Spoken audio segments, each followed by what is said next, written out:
महिला मानक पई बेस्ट एसआईपी इन्वेस्टमेंट आइडिया जदि आपण माने महिला विवाहित हुंतु बा न हुंतु ताहले आपण माने इन्वेस्टमेंट करिकी भल रिटर्न पाई परिबे कारण इन्वेस्टमेंट होची गोटे प्रॉपर जिंस जोटा आपण को फ्यूचर रे काम रे आस्ताय जदि आपण माने कम कम रु भी इन्वेस्टमेंट करूचंती फ्यूचर रे ता गोटे बड़ अमाउंट हेइथाय विशेष करी म्यूचुअल फंड बा एसआईपी देखो आजिकल अनेक महिला निजर फ्यूचर सिक्योर करने एसआईपी आरंभ करुँच हाउसवाइफ वर्किंग वोमेन कि स्टूडेंट समस्ते छोट अमाउंट रू एसआईपी आरंभ करेंगे जो आप इनकम बढ़ा आपण मैंने पुणी एसआईपी अमाउंट बढ़ाई पारे ठीक अच्छे छोट अमाउंट 500 रू 1000 एमती भी 100 टकर आपण एसआईपी आरंभ करेंगे ग्रो एप्लिकेशन डाउनलोड करके एसआईपी आरंभ करेंगे म्यूचुअल फंड रे इन्वेस्टमेंट करेंगे सिंपल जिनस फ्यूचर बा फाइनेंशियली सिक्योरिटी देखो जदि आपण माने विवाहित आपण छुआ इन्वेस्टमेंट करेंगे जदि आप छोट छुआ अच्छी बर्तमान ठार धर 500,000 नाखा आपण मैंने मासिक धरतु इन्वेस्टमेंट करुँच म्यूचुअल फंड रे 10 वर्ष 15 वर्ष पर भल रिटर्न हो पारे जहाँ पुओ हो झील हो तापर इन्वेस्ट करेंगे तार पाठ पढ़ाई सेकेंड जिनस मैरेज प्लानिंग जदि आप झील अच्छा झील छोट अच्छी एवं इन्वेस्टमेंट करते म्यूचुअल फंड रे झील बड़ है बाहाघर कौन टेंशन ना आपण बाहर 50 रू 1 लाख पाखापाखि थी जदि आपण मैंने म्यूचुअल फंड रे एबेठारु इन्वेस्टमेंट आरंभ कर दउचंती ठीक अछि ता सहित इमरजेंसी फंड फ्यूचर रे जदि किछि इमरजेंसी फंड रखिया पई चाहुचंती एबेठारु इन्वेस्टमेंट करंतु ता पछरे रिटायरमेंट बहुत सारे लोक देखंतु आजिकल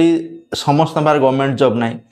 बहुत सारे लोग प्राइवेट जॉब करचंती के बिजनेस करची तो जा फल गोटे फ्यूचर भी सिक्योरमेंट दरकार आपण जदि बयस हे जीवो 60 वर्ष त आपण माने खटी परिबे हेतल आपण माने चाहिबे जे बसी खाइबे ठीक अछि बसी खाइबे कि पुओ झील ऊपर डिपेंडेंट हेबे ठीक अच्छे कारण आपड़ हेतु तो किसी करें से रिटायरमेंट प्लान ले कौन हुए ना आपण मैंने म्यूचुअल फंड जब एबेठार इन्वेस्टमेंट कर आपण 20 वर्ष पर आपण टेंशन ना आपण पाखे गोटे कोटी 2 कोटी प्लस थी आपण इन्वेस्टमेंट अनुसार जब आप अधिक अमाउंट एसआईपी करेंगे 5 कोटी 10 कोटी थी तो आप टेंशन ना आपण मैंने 60 वर्ष आपण वृद्ध जीवन आपण मैंने आराम से बसी खाई कटई पारे सहित आपण मैंने आपण पिला छुआ को पैसा दे पारे एटा जदि रिटायरमेंट प्लान आप इन्वेस्टमेंट करेंगे तेणु बैंक ठारू अधिक रिटर्न बैंक रे जदि एफडी करचंती बहुत कम रिटर्न 6 रू 7% जोटी एसआईपी रे लॉन्ग टर्म रे आपनको 12 रू 15% ताठार मध्ये अधिक रिटर्न मिल पारे ठीक अच्छे तेणु महिला मानक पई बेस्ट एसआईपी आइडिया रहउची चाइल्ड एजुकेशन एसआईपी आपण माने करि परिबे ता सहित रिटायरमेंट करि परिबे मु आपन कहूनी जे केते टंका इन्वेस्टमेंट करिए मिनिमम 100 टंका रू करि परिबे मैक्सिमम आपन को इच्छा जेते तेणु गोल्ड उपरे एसआईपी करि परिबे सिल्वर उपरे मध्ये एसआईपी करि परिबे ठीक अछि एसआईपी करबा पूर्व ध्यान देबे ट्रस्टेड म्यूचुअल एप्लिकेशन व्यवहार करेंगे जो ग्रो एप्लिकेशन हो गला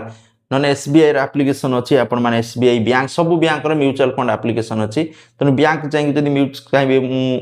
बैंक थ्रो रे करने चाहूँगी से म्यूचुअल फंड रे आपन को रजिस्टर करके आपन को ये करदेवे इन्वेस्टमेंट करदेवे तेणु लॉन्ग टर्म पर सर्वदा इन्वेस्टमेंट करने को मार्केट डाउन हेले भय पाइबे ना मार्केट डाउन हेले भी आपण माने एसआईपी बंद करेंगे ना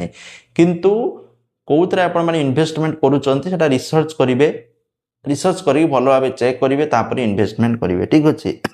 निजर इनकम अनुसार एसआईपी करंतु एमती नुहे जे लोभ पड़ी अधिका करदे तेणु जो आपंकर इनकम सब खर्च को बाद देकी जहाँ बढ़ुची आपण मैंने भावुं मासक 2000 टका खर्च करदे मुझे फरक पड़ोनी तेणु से अमाउंट को आपण मैंने इन्वेस्टमेंट करने आरंभ कर दिंतु तेणु केते बयस इन्वेस्टमेंट आरंभ करेंगे आपंकर मिनिमम जब 18 वर्ष अच्छी 18 रू 20 वर्ष हो जाइए इन्वेस्टमेंट आरंभ निहाती भाव कर दिंतु कारण बाजे आजे बाजे खर्च नक इन्वेस्टमेंट करेंगे आप फ्यूचर बहुत कम आसो तेणु महिला माने निहाती भाव आगुरी कौन ना पैसा नहीं कि घरे सब साथ ही रखुए महिला मैंने ये करती स्वामी पकेट रू स्वामी पाखर पैसा नहीं घरे रखुए से घरे पैसा रखी किसी लाभ ना क्या से पैसा तो बढ़ोनी 10,000 रखते से 10,000 हो कि से पैसा को जब आप म्यूचुअल फंड रे इन्वेस्टमेंट करूँ जेकोसी एफडी बैंक रे एफडी कर दूसरी तादर इंटरेस्ट पाइबे पैसा बढ़ो तेणु महिला मैंने आजिकल स्मार्ट महिला मैंने इन्वेस्टमेंट करूँ आप जब करना निहाती भाव आरंभ कर दिंतु थैंक यू जय जगन्नाथ।